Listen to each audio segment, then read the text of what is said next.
First of all, I would like to thank college as a whole, principal sir, coordinator Anita ma'am, and everyone who's present there. Thank you for having me here. And the topic of today's talk is women empowerment. पर आज youth day है तो सबसे पहले मैं हमारे बच्चों को यूथ डे विश करना चाहूँगी। और इस यूथ डे पे मैं थोड़ा सा बस ये बोलना चाहूँगी कि बच्चे अपने आप से ही बहुत ज़्यादा एक किसी तरह के कंफ्यूजन में होते हैं, अपने आप से ही बहुत ज़्यादा लड़ाई में होते हैं। तो यूथ एक ऐसा एज है जिसके अंदर एक बच्चा जो कि टोटली डिपेंडेंट होता है। आप लोग एक एडल्टहुड में जा रहे हैं जिसमें सब कुछ इंडिपेंडेंस है, सब कुछ आपको रिस्पॉन्सिबिलिटी खुद लेनी है, सब कुछ खुद करना है। इसके साथ साथ जो हॉर्मोन्स हैं वो आपकी बॉडी में इतने ज़्यादा चेंजेस लेके आ रहे हैं, फिजिकल, साइकोलॉजिकल, सेक्सुअल। तो इसकी वजह से एक बिल्कुल नॉर्मल है जो आपके एक हाइपर इमोशंस और हाइपर जो रिएक्शंस होते हैं, दे आर एब्सोल्युटली नॉर्मल। तो आप अपने आप के ऊपर कभी भी क्वेश्चन ना करें, अपने ऊपर कॉन्फिडेंस रखें। ये जो गुस्सा, इरिटेबिलिटी, जो बहुत जल्दी किसी डिसीजन पे आ जाना, बहुत जल्दी ओपिनियन बना लेना, ये चीज़ों से बिल्कुल भी अपने आप को विचलित होने नहीं दें, एकदम से घबराएं नहीं। ये एक एज है, इस एज से रिलेटेड प्रॉब्लम्स हैं, ये धीरे धीरे सब चली जाएंगी। कभी भी बच्चे इन्वॉल्व ना हो आप लोग बुलिंग के अंदर या किसी को भी नीचा दिखाने के अंदर। और अगर कोई ऐसा कर रहा है, आपको पता चला है, तो आप अपने साथ वालों का साथ दें, अपनी फ्रेंड्स का साथ दें और इस चीज़ को डिस्करेज करें। किसी भी तरह की नॉन एक्सेप्टेंस बहुत ज़्यादा लंबे समय तक नहीं चलती है। Everything is short live. किसी भी सोशल मीडिया की या कोई भी मेमोरी इतनी लंबी नहीं होती है। It doesn't last for long. So कुछ समय के लिए कोई बहुत परमानेंट इस तरह का डिसीजन ना लें जो कि जिससे कि आप सेल्फ हार्म करें या किसी और ऐसे इंसान को, ऐसे अपने क्लोज आदमी को हार्म करें जिससे कि आप बाद में रिग्रेट में जिएं। So live your life to full. आप यंग हैं, सारी जिंदगी आपके सामने है। यूथ डे के ऊपर मैं आपको विश करती हूँ और आगे के लिए आपको बहुत अच्छा जीवन व्यापित करने के लिए पूरे के पूरे विशेष देती हूँ। So coming back to today's topic, let me share my screen first.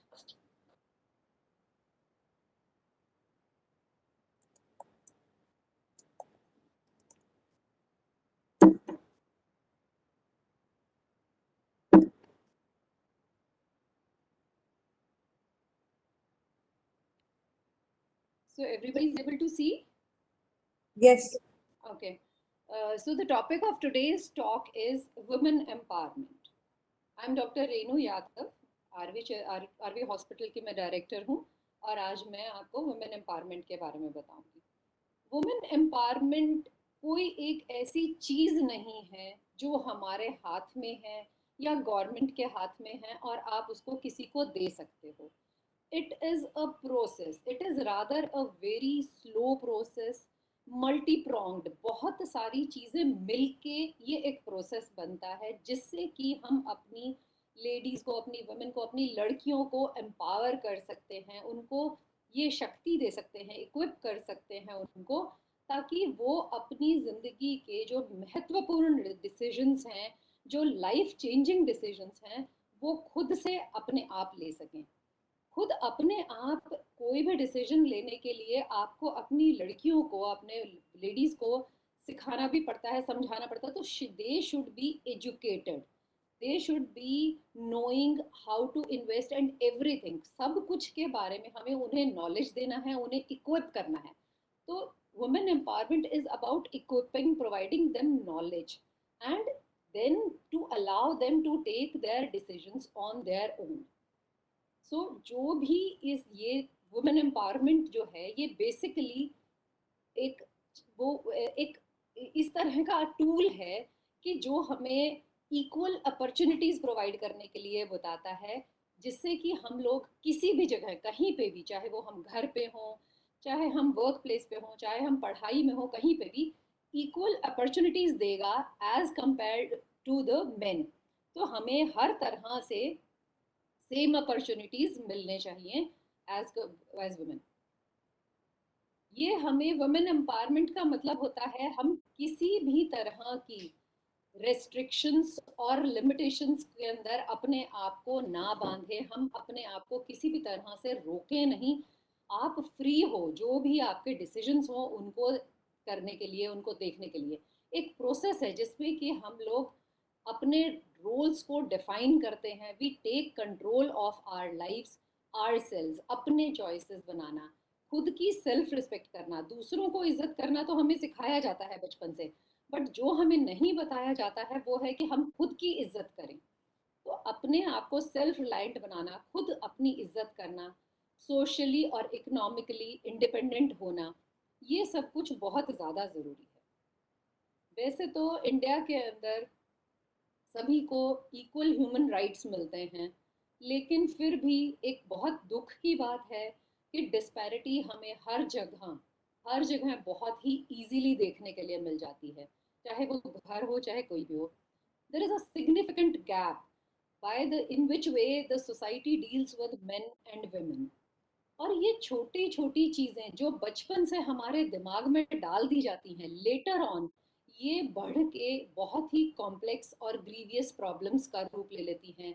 जैसे कि डोमेस्टिक वायलेंस, जैसे कि डाउरी, जैसे कि फीमेल फीटिसाइड, ये सब बहुत ही बड़ी चीजें बन जाती हैं। और इसीलिए ही आज हमारे लिए बहुत ही ज़रूरी है कि हम स्ट्रेस डालें वुमेन एम्पावरमेंट पे।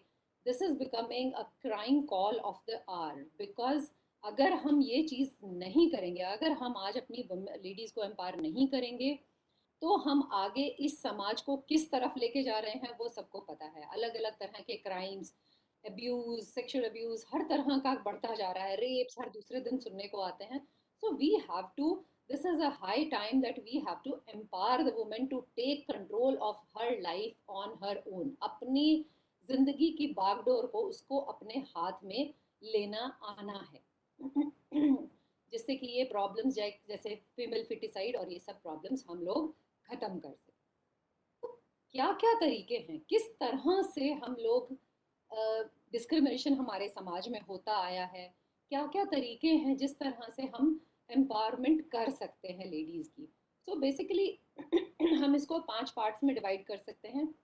It can be social, educational, economic, political and psychological.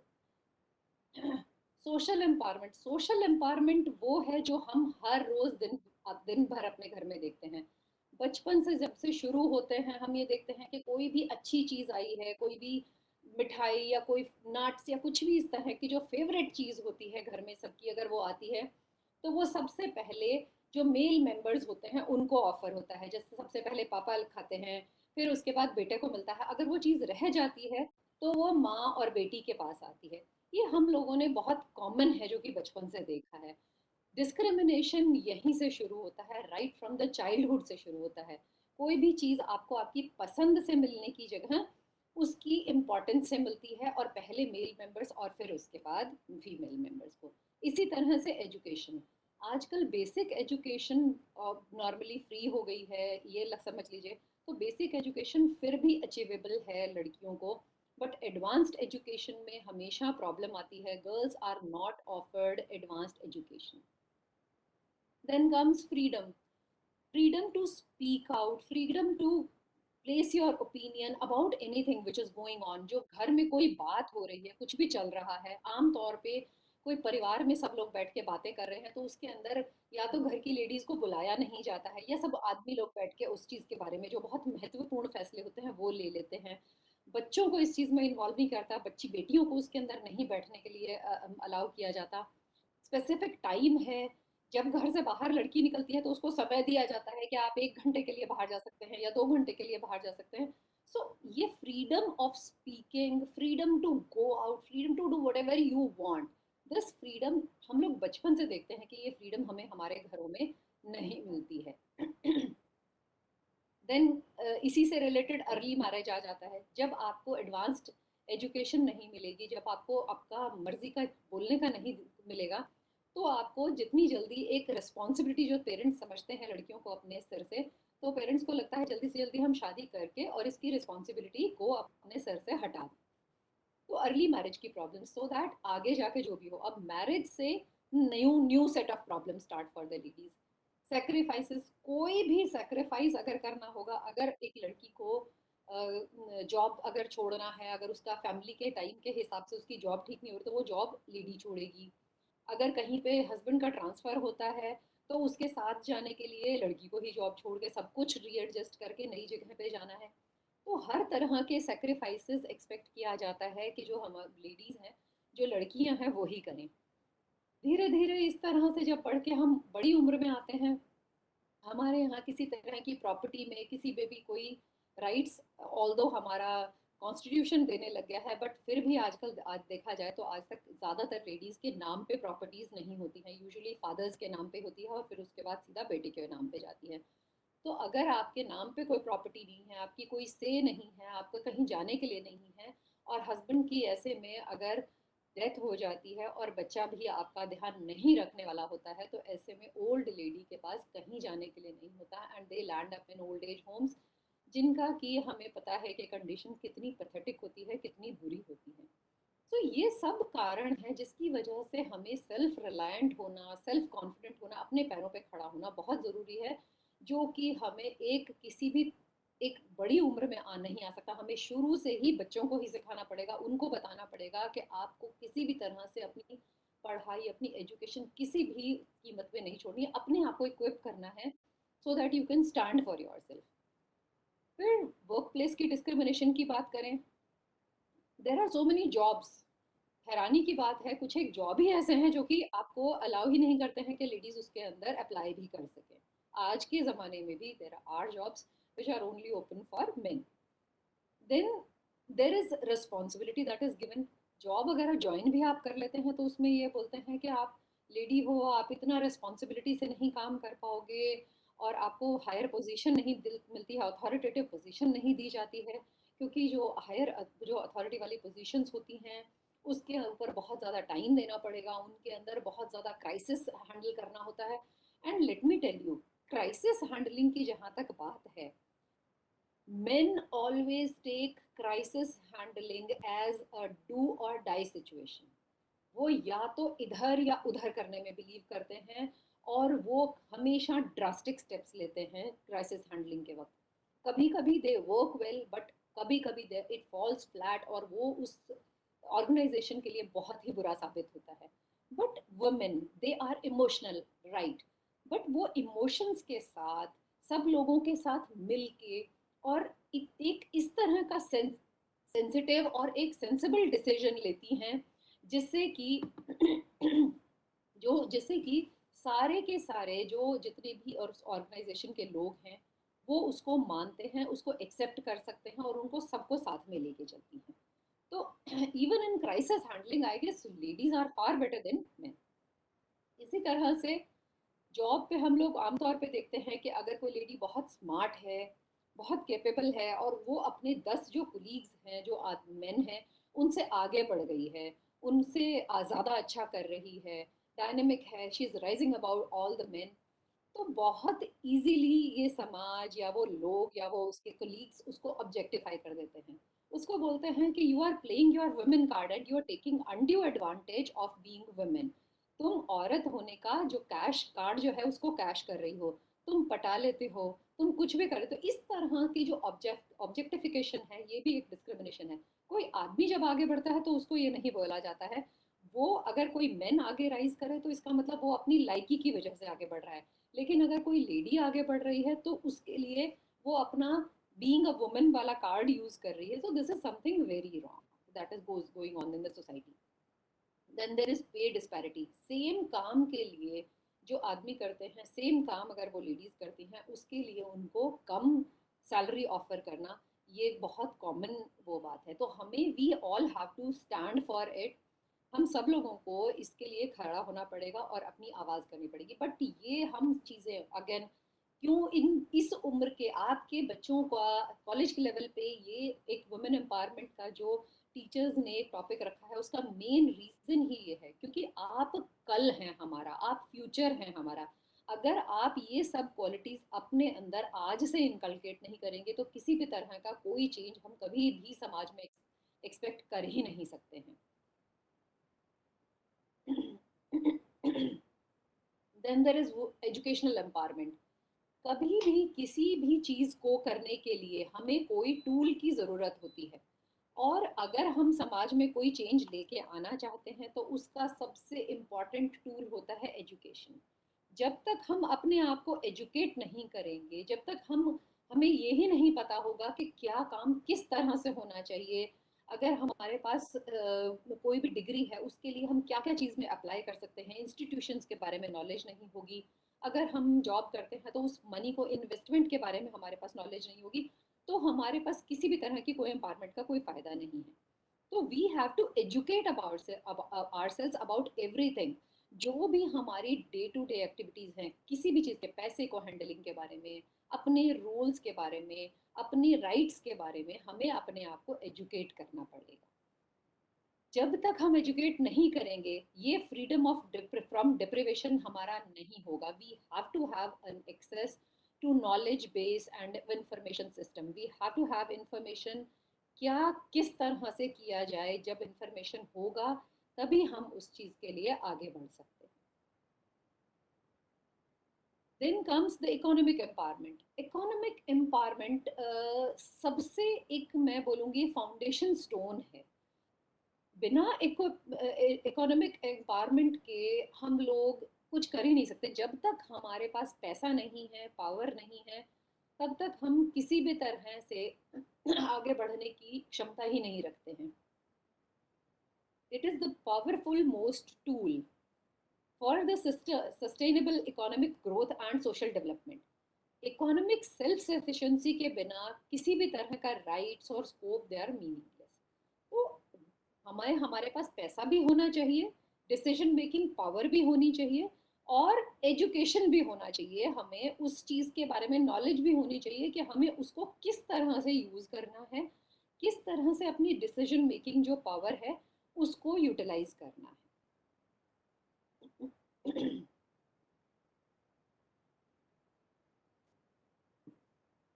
Then comes the political empowerment. देखिए, पॉलिटिक्स एक बहुत बड़ी चीज है। Political leaders and politics, they are the one who decides who gets what they get and how much do they gate.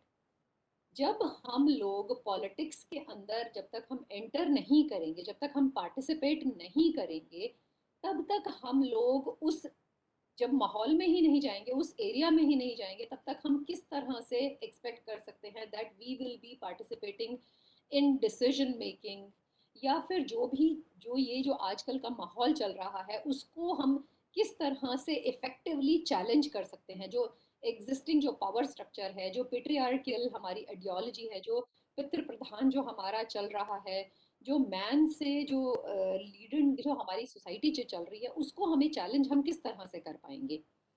तो जब तक हम लोग इस सिस्टम के अंदर ही नहीं जाते हैं, तब तक हम सिस्टम को चेंज करने के बारे में बात ही नहीं कर सकते हैं। You have to hold some big position, some authoritative position in the government bodies, जो कि रूल्स बनाते हैं, रेगुलेशंस बनाते हैं, ताकि हम लोग डिमांड कर सकें इक्वालिटी का, डेवलपमेंट का, पीस का।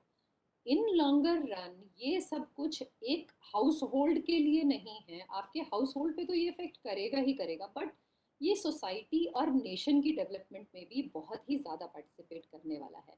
इसके बारे में मैं आपको आगे भी बताऊंगी। जिस तरह से हमारे कॉन्स्टिट्यूशन में भी आजकल बहुत अमेंडमेंट्स की भी गई हैं और की भी जा रही हैं आजकल, to bring women in the main stream politics, to be as an equal partner with men. आजकल लेडीज़ के लिए पॉलिटिकल जो पोजीशंस हैं वो भी जगह पे सीट रिजर्व्ड होती हैं। जो एक एजुकेशनल इंस्टीट्यूट हैं उनमें भी सीट रिजर्व्ड होती हैं। तो इस तरह से हमारी पॉलिटिक्स भी, पॉलिटिकल लीडर्स भी हमारे कोशिश कर रहे हैं कि किसी तरह से वो वुमेन पार्टिसिपेशन बढ़ाएं, बट हम उसके अंदर खुद एक बहुत बड़ा की रोल प्ले करते हैं। जब तक हम आगे नहीं आएंगे तब तक किसी तरह का कोई सपोर्ट हमें फायदा नहीं दे सकता। Then there is psychological empowerment. Psychological empowerment क्या है? ये हमारा थॉट प्रोसेस है। जो बचपन से हम लोग डिस्क्रिमिनेशन देखते आए हैं, डिस्क्रिमिनेशन सहते आए हैं, जो कि हमारे दिमाग में एक नॉर्मल की तरह से बैठ गया है, वो हमारी साइकी पे इफेक्ट करता है कि हम लोग उसको एक नॉर्मल लेना शुरू कर देते हैं कि अगर दो लोग हैं, अगर फैमिली में घर में सपोर्ट की ज़रूरत है तो लेडी ही घर में रुकेगी, या घर का जो किचन का काम है वो एक लेडी को ही करना होता है, खाना बनाना की कोई आना कोई लड़कों को कोई ज़रूरत नहीं है। These are slowly imprinted psychological changes that has happened over the years, जो हमारे दिमाग में घुस गया है। तो इसीलिए ये जो एम्पावरमेंट का प्रोसेस है ये भी स्लो होगा, धीरे धीरे हम लोगों को अपनी जो थॉट प्रोसेस है उसको हमें चेंज करना पड़ेगा, अपने आप को ट्रांसफॉर्म करना पड़ेगा, अपनी पर्सनालिटीज को बदलना पड़ेगा to change these biased traditionals and patriarchal taboos which are going on, the social obligations which are there, जो कि ऑब्लिगेशन सिर्फ लेडीज पे नहीं होने चाहिए, either they should bind both और they should be for none. तो हमें ये सब चीज़ों के अंदर आप आगे आना होगा। We should demand, we should participate in the important decisions, we should stand for ourselves, that we should go out and study. जितना ज़्यादा हम दुनिया देखेंगे, जितने ज़्यादा लोगों से हम मिलेंगे, जितना हमारा एक्सपोजर ज़्यादा होगा, उतना ही हमारी नॉलेज भी बढ़ेगी, उतना ही हमें ये भी पता चलेगा कि दुनिया में समाज में क्या हो रहा है, किस तरह से हम उसको अपने लिए यूटिलाइज कर सकते हैं, किस तरह से हम आगे बढ़ सकते हैं। प्रॉपर्टी को ओन करने के लिए, वैल्यूएबल्स ओन करने के लिए आपका ये राइट है और आपको ओन करना चाहिए, ताकि you have to have that power. जब तक आप कोई भी चीज़ ओन नहीं करते हैं तब तक यू आर, जब तक ओन नहीं करेंगे तब तक यू डोंट फील एम्पावर्ड।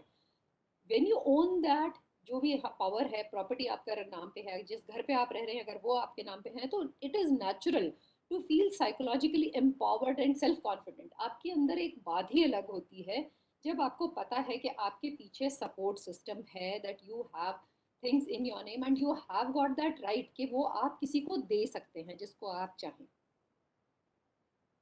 आजकल जो हमारा समाज है वो मेन को हमेशा पोर्ट्रे करता है कि वो बहुत स्ट्रांग होते हैं, वो ब्रेड अर्नर्स होते हैं, वो प्रोटेक्टर्स होते हैं।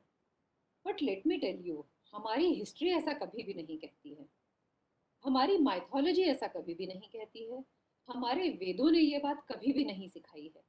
हमारे पुराने ज़माने में जितने वेद थे, जितने हमारे पुराने स्क्रिप्चर्स आप उठा के देखें, उनके अंदर वुमेन आर ऑलवेज वर्शिप्ड। कभी भी किसी वॉर के लिए, कभी भी किसी भी ऑस्पिशियस चीज़ के लिए अगर आदमी जाता है तो वो अपनी माँ को या अपनी वाइफ की पूजा करके और उनसे आशीर्वाद लेके और फिर वो घर से निकलते थे। हमेशा औरत को अपने से ऊपर का दर्जा दिया गया है वेदों के अंदर, कभी भी अपने से नीचे का दर्जा नहीं दिया गया है। माइथोलॉजी की अगर हम बात करें तो दुर्गा माँ, गॉडेस दुर्गा को एक एपिटोम बताया गया है स्ट्रेंथ का और पावर का। Let me tell you, she is a goddess of power. और जिसको कि देवताओं ने रिजॉर्ट किया था, देवता गए थे उनसे मदद मांगने के लिए, प्रोटेक्शन मांगने के लिए। वो कोई लेडी, वो कोई आदमी नहीं है, शी इज अ लेडी जिनके अंदर सब तरह की शक्तियां सम्मिलित हैं, जिनसे कि प्रोटेक्शन मांगने के लिए भगवान भी उनकी पूजा करने के लिए गए और उन्होंने ऐसे समय में जब वो खुद की प्रोटेक्शन नहीं कर पाए थे उनकी प्रोटेक्शन की। तो मैं सिर्फ यही इन सब चीज़ों से आपको बताना चाहती हूँ कि जो भी पावर है, जो भी हमारे अंदर क्षमता है, वो सब कुछ हमारे अंदर है। हमारा पूरा ब्रह्मांड हमारे अंदर है। हमारे वेदों में बोला गया है कि अहम ब्रह्म। ये सब कुछ, सब सवाल, सब जवाब, सब कुछ हमारे अंदर ही पाया जाता है, हमारे अंदर है। We just have to evoke that. हमें सिर्फ उसको समझने की ज़रूरत है, हमें सिर्फ उसको पहचानने की ज़रूरत है, हमें उसको देखने की ज़रूरत है। जिस तरह से जी जीपी एंडरसन जी ने बोला है कि feminism is not about making women stronger, they are strong, women are strong. आपको उनको मजबूत बनाने की कोई जरूरत नहीं है, कोई वो नहीं। इस दुनिया को अपना नजरिया बदलने की जरूरत है, इस दुनिया को जरूरत है कि वो समझें कि women are empowered, women are strong and they have to perceive their strength and accept their strength. उनको उस चीज़ को, उनकी स्ट्रेंथ को एक्सेप्ट करना पड़ेगा, मंजूर करना पड़ेगा, उनको आगे आने देने की, चैलेंजेस जो फेस करने को उनको मौका देना है। सो इट्स नॉट अबाउट कि वो स्ट्रांग नहीं है, we are strong but we have to come forward. जैसे दुर्गा माँ सामने आके उन्होंने असुरों का नाश किया, उस तरह से हमें भी अपने अंदर जितने टैबूज हैं, जितने हमारे अंदर सेल्फ पिटी और सेल्फ अपने आप को डाउट करने के जितने भी हमारे अंदर असुर बसते हैं, उनको हमें आके सामने और उनको हमें किल करना पड़ेगा। आजकल there are numerous examples of ladies जिन लोगों ने अपने अपने डिफरेंट एरियाज में, चाहे वो आर्ट हो, चाहे साइंस हो, चाहे किसी भी तरह का कोई एरिना हो, उन्होंने अपनी कैपेबिलिटीज से कहीं आगे बढ़कर उन्होंने नाम किया है। There are ample lot of names, Angela Merkel, Anne Frank, Malala Yousafzai. आपको अगर मलाला की कहानी पता हो तो किस तरह के माहौल से वो आगे आई, लड़ी, और किस तरह से उन्होंने जान पे खेल के she stood for the girls of that place. And then there is Greta Thunberg. सब लोगों ने बहुत ही आगे आके खुद भी अपने आप को एम्पावर किया और अपने लाइक्स को, अपने साथ के लोगों को भी और अपनी लड़कियों को भी एम्पावर किया। ये तो अलग अलग पावर, अलग अलग डिस्क्रिमिनेशंस जो होते हैं हमारे समाज में, उसके बारे में बात थी। अलग अलग तरीके से जिस तरह से हम लोग एम्पावर कर सकते हैं, बट किस क्या सॉलिड चीज़ है, किस तरह से हम शक्ति दे सकते हैं उस बच्ची को, उस माँ को, किस तरह से उनको हम इक्विप कर सकते हैं। फर्स्ट एंड फॉरमोस्ट, जब मैं, जैसे मैंने पहले भी आपको बोला, it is all and all about educating. Education एक बहुत बड़ा पावर है, एक बहुत बड़ा जरिया है, एक बहुत बड़ा व्हीकल है जो आपको पंख दे सकता है। चाहे वो किसी भी तरह का एजुकेशन हो, ज़रूरी नहीं है कि आपको ग्रेजुएशन करना, पोस्ट ग्रेजुएशन करना ही एक वो है जो कन्वेंशनल वे है। चाहे आप कन्वेंशनल एजुकेशन ले लें, चाहे आप वोकेशनल ले लें, टेक्निकल एजुकेशन, आईटीआई के अलग अलग प्रोग्राम्स होते हैं, लीगल आप एजुकेशन ले लें, लॉ पढ़ लें। There are so many artistic ways, किसी भी तरह की ड्राइंग, स्केचिंग और ये सब कुछ के अंदर, या स्पोर्ट्स, आजकल तो लड़कियां हर तरह के स्पोर्ट्स में भी आगे हैं। तो किसी भी तरह का जो भी चीज़ आपको इंटरेस्ट करता है, सबसे पहले आप बैठ के अपने अंदर झांकने की कोशिश करें बच्चे, कि ये देखें कि आपकी स्ट्रेंथ कहाँ है, क्या चीज़ है जो आपको अपने आप से बात करती है, करवाती है, क्या चीज़ है जिसको बात कर, जो काम करने से आप कभी थकते नहीं हो, क्या चीज़ ऐसी है जो आपको बोलती है कि yes that is, this is for me. तो वो चीज़ को आप आइडेंटिफाई करें बच्चे। अगर आप खुद से आइडेंटिफाई नहीं करते हैं, कर पाते हैं, तो आप अपने टीचर्स से बात करें। Teachers are there to support. आजकल बहुत सारी ऐसी एजेंसीज होती हैं जो कि काउंसलिंग करती हैं, और there is a proper scientific format जिससे कि हम काउंसलिंग कर सकते हैं, काउंसलिंग करवा सकते हैं। और हम लोग उससे फिर काउंसलिंग के थ्रू हम ये पता कर सकते हैं कि which are the areas of strengths, क्या क्या आपकी एरिया है जहाँ पर आप स्ट्रॉन्ग हैं, उनके ऊपर हम काम कर सकते हैं। और हम लोग उस चीज़ को एनकरेज करें। हमें instead of fighting with our weaknesses, we should work on our strengths. हमें अपने कैपेबिलिटीज पे काम करना है, अपनी स्ट्रेंथ्स पे काम करना है, और हमें उनको एक्सेप्शनली स्ट्रांग बनाना है, हमें उसमें प्रोडिजी बनना है, हमें उसके अंदर बहुत आगे जाना है। चाहे वो कितनी ही छोटे से छोटा स्किल हो, बट वो छोटे से छोटा स्किल भी अगर आप उसमें एक्सेल करेंगे तो यू कैन डू वंडर्स। आप आगे जाने से आपको कोई नहीं रोक सकता। Then you we have to be at par with the technology. जो आजकल का टेक्नोलॉजी है उसके साथ हमें एट पार रहना पड़ेगा। हमें आपको ये तरीका देखना पड़ेगा कि किस तरह से एजुकेशन और टेक्नोलॉजी आजकल दे गो हैंड इन हैंड। जिस तरह से आपके टीचर्स देखिए ये वेबिनार आपके लिए कंडक्ट कर रहे हैं, तो अगर कोई भी बच्चा, आप में से कोई भी इंटरेस्टेड है, तो आप टीचर्स से जाके किसी भी तरह का एजुकेशन, जो भी चीज़ में आप इंटरेस्टेड हैं, उसकी आगे आजकल क्या चल रहा है, आजकल उसकी इंफॉर्मेशन लेटेस्ट क्या है, उसके से रिलेटेड फ्यूचरिस्टिक आइडियाज़ क्या क्या हैं, तो इस तरह से टेक्नोलॉजी के बारे में आप अपने टीचर्स से भी हेल्प ले सकते हैं। या there are so many other groups जो आजकल सोशल वर्क करते हैं, तो उनसे भी आपको कनेक्ट करवा सकते हैं आपके teachers. We have to be, किसी भी तरह से हमें ये सब कुछ करके हमें सेल्फ रिलायंट बनाना है, अपने आप को एजुकेशन दे के कहाँ पे अप्लाई करना है, किस तरह के इंस्टीट्यूट में अप्लाई करना है, किस तरह की जॉब के लिए अप्लाई करना है, ये सब कुछ इंफॉर्मेशन गैदर करके we have to improve the self reliance, we have to stand on our feet. हमें सेल्फ रिलायंट बनना है। सेल्फ रिलायंट बनने के लिए हम लोग कुछ भी कर सकते हैं। जैसे स्मॉल स्केल हम बिजनेसेस सेटअप कर सकते हैं। आजकल गवर्नमेंट ने बहुत ही लो इंटरेस्ट रेट पे बहुत लोन्स भी वो किए हैं। There are different organization, I give my example here. मैं भी इस तरह का चैरिटेबल ट्रस्ट रन करती हूँ, जिसके अंदर कि मैं स्मॉल स्केल इंडस्ट्रीज को फंड करने के लिए हम वी हैव बजट। सो अगर कोई भी स्मॉल, इस तरह से बहुत ग्रुप्स होंगे, यू विल फाइंड सेवा इज अ ह्यूज ग्रुप जो कि लेडीज को हेल्प करती है स्मॉल स्केल बिजनेस के अंदर। तो वो बिजनेस जो है उसको सेटअप करने के लिए आपको लोन्स मिल सकते हैं, and you can setup those businesses. And इसी तरह से ये जो ग्रुप हैं या जो लेडीज हैं या हम सब लोग मिलके जो भी उसके अंदर तैयार जो सामान होता है, जो रेडी प्रोडक्ट्स होते हैं, उनका डिस्ट्रीब्यूशन और उसके कंजम्पशन के लिए भी हम हेल्प कर सकते हैं। So this is how we can empower the kids. जो हमारे बच्चे हैं वो कल को जाके अगर इस तरह का कुछ करना चाहें तो हम उसके अंदर इस तरह के एम्पावर कर सकते हैं। जो भी लेडीज एक डिसीजन मेकिंग पावर पे हैं, उनसे मैं बोलूँगी कि वो जॉब इंक्रीज करें। लड़कियों को तक के लिए थोड़ा सा जॉब अपॉर्चुनिटीज इंक्रीज करने के लिए करने की तरफ स्टेप लें।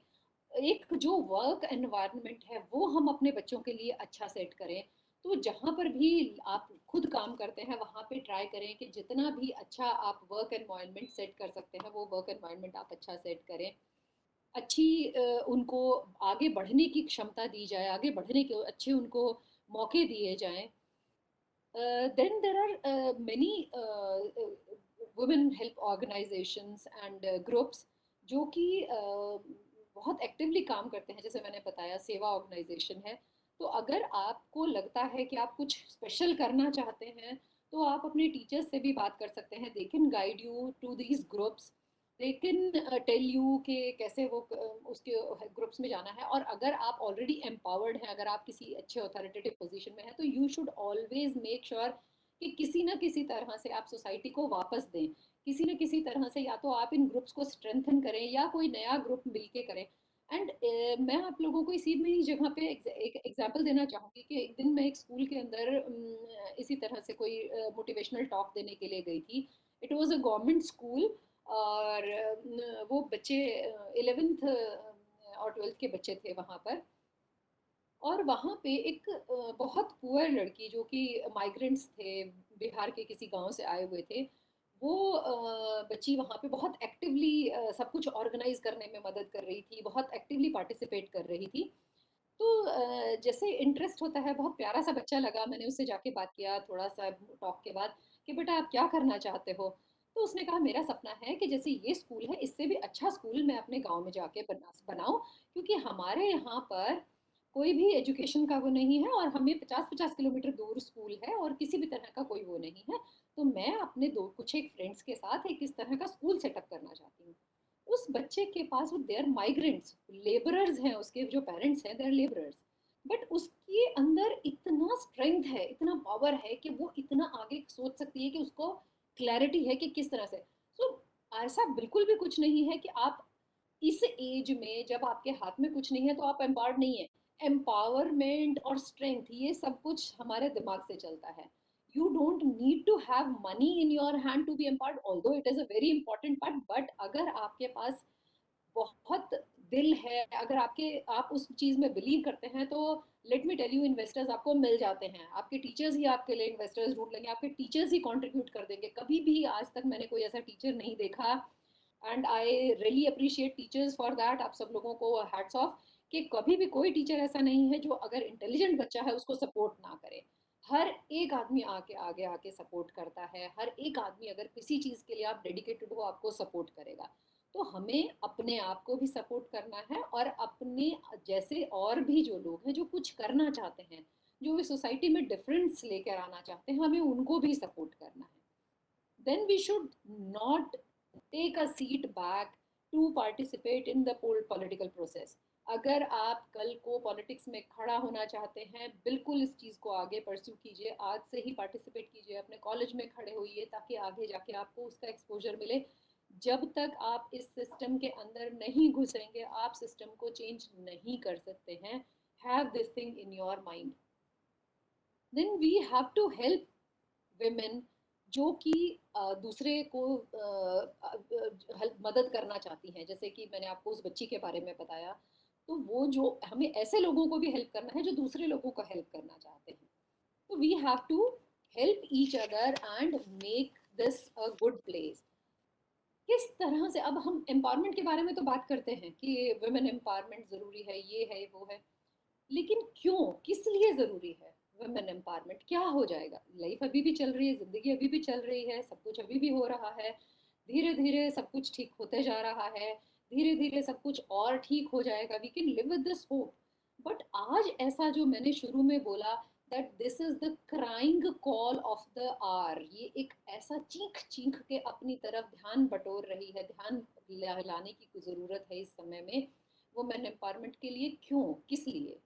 आप ये देखिए, 50% नहीं तो 50% से थोड़ा बहुत इधर उधर जो पॉपुलेशन हमारी है वो वुमेन की पॉपुलेशन है।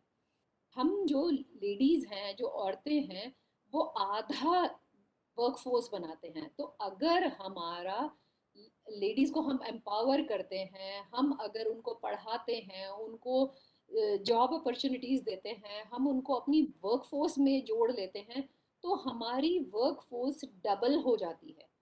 तो कोई भी जब नेशन, किसी के अंदर, कंट्री के अंदर अगर जितने काम करने वाले लोग हैं, अगर लेट्स से वो 1 लाख है, तो वो जितना उसका जीडीपी होगा, अगर उससे 2 लाख वर्कफोर्स अगर आपकी हो जाएगी तो वो डबल हो जाएगा जीडीपी। तो ये हमारे सिर्फ हमारे घर के अंदर, सिर्फ सोसाइटी की नहीं, ये पूरा नेशनल डेवलपमेंट के बारे में बात है। जब वर्कफोर्स डबल हो जाता है, we increase the productivity by 2 times, and by giving all these things, जैसे डिस्क्रिमिनेशन को हटा के, पूरी अपॉर्चुनिटीज को दे के, और हम लोग अगर विमेन को हम सेल्फ कॉन्फिडेंट, सेल्फ रिलायंट बना देते हैं, तो आप ये देखिए कि वो आगे आने वाले बच्चों को भी तो वही क्वालिटीज देंगी, वो बच्चे भी तो वही सेल्फ रिलायंट और सेल्फ कॉन्फिडेंट बनेंगे।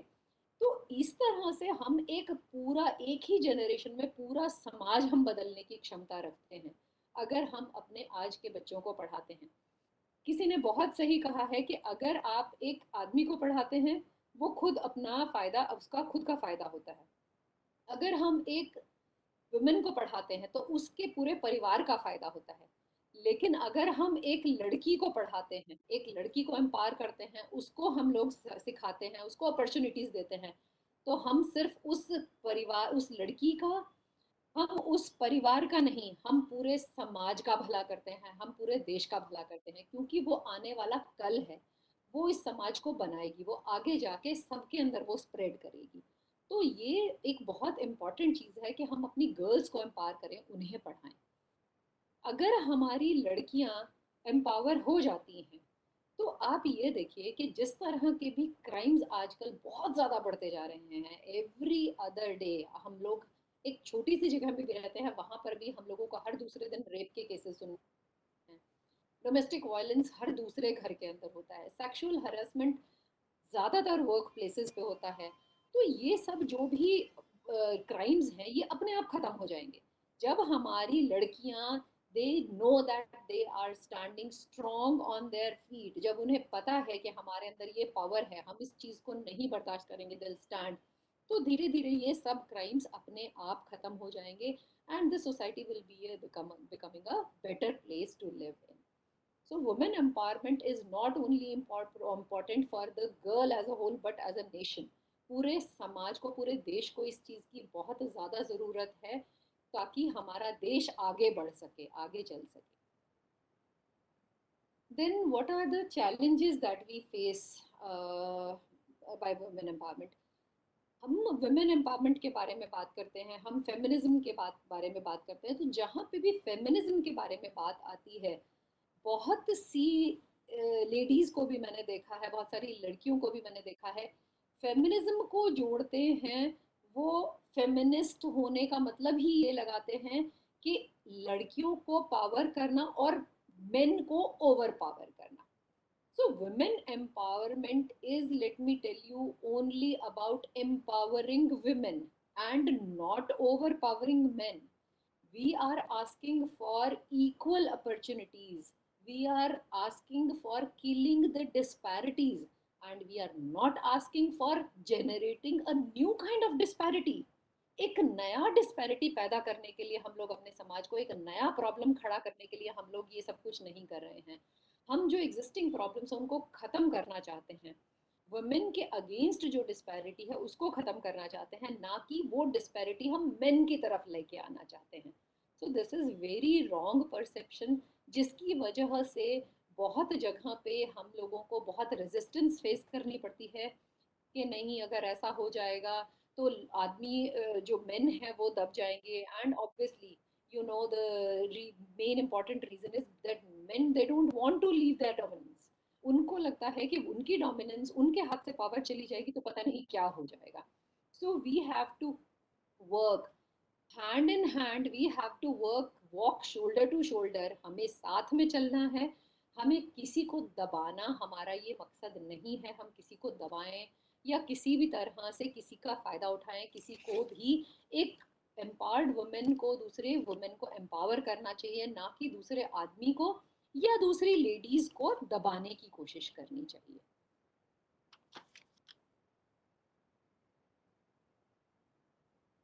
So we have to hold each other's hand instead of holding the other person, instead of pulling the other person down.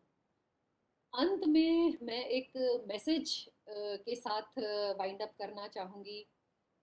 सभी लड़कियों को ये बताना चाहूँगी कि किसी भी तरह से आप अपने आप को इन्फीरियर ना समझें, क्योंकि अगर आप अपने आप को इन्फीरियर नहीं समझेंगे तो किसी के अंदर भी ये हिम्मत नहीं है कि वो आपको इन्फीरियर समझे. Anybody who thinks you are inferior will be thinking only if you think that you are inferior. The power lies within you. आपके अंदर वो स्ट्रेंथ है, आपके अंदर से वो स्ट्रेंथ आनी चाहिए, दूसरे को दिखनी चाहिए. You have to take charge of yourselves. आपको अपना आसपास का जो सोसाइटी है, अपने घर का माहौल जो है, अपने देश का माहौल है, वो आप ही बदल सकते हैं. अपना ब्रह्मांड आप ही बना सकते हैं. कोई और बाहर से आके उसको नहीं चेंज कर सकता, नहीं चैलेंज कर सकता. सो आपको एक्नॉलेज करो, the identify the strength that is inside of you and work on it and create your a brahmand of your own. जो व्हीकल इसके लिए होगा, जो आपको लेके जाएगा वहां तक, वो आपकी नॉलेज है, वो आपका हार्ड वर्क है. आपका जितना ज़्यादा आप इंफॉर्मेशन गैदर करेंगे, जितना ज़्यादा आप अपने ग्रुप को बढ़ाएंगे, जितना ज़्यादा आप एक दूसरे की मदद करके ज़्यादा से ज़्यादा लोग इसके अंदर साथ में खड़े होंगे, उतना ही ईजी आपको इसकी जर्नी होगी. Let me tell you, if you want to see a rainbow, then you have to tolerate the rain. जो रेन का, जो बारिश का किचपिच होता है, उसको आपको बर्दाश्त करना पड़ेगा अगर आपको रेनबो देखना है. तो अगर आपको लाइफ में बहुत आगे बढ़ना है तो आपको अपने आप को इस हार्डशिप से, इस मेहनत से, इस चंगुल से निकलना पड़ेगा. ये एक जो विशियस साइकिल हो गया है, इससे निकलना पड़ेगा. एम्पावर करना पड़ेगा अपने आप को और दूसरों को. If you want to fly, you have to come to the edge. आपको करना पड़ेगा ये, और उसके बाद एज पे आके आपको जंप करने की भी हिम्मत रखनी पड़ेगी, to see yourself flying high. So, girls, let us help each other in this wonderful journey of life. Empower each other, stand for each other, support each other, and yourself. And yourselves. Happy Youth Day once again.